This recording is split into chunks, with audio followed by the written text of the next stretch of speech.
Peggy 12.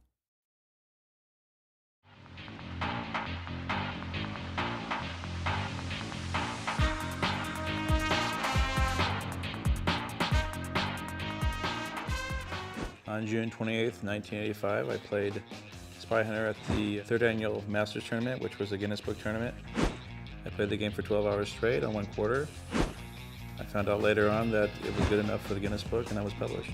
The game was, just fascinating. There was crowds around it. That was one game that I was drawn to. I think it just allowed things to be faster. It allowed to experiment, putting guns and other such things on cars. Spy Hunter was definitely one of the most challenging video games.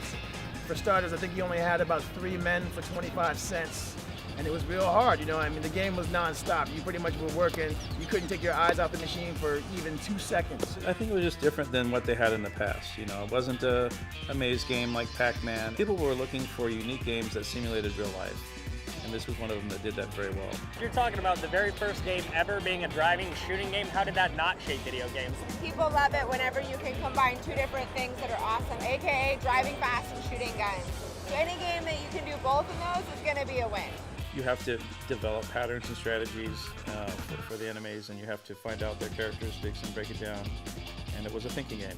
The game design was simple and easy to learn, but hard to master.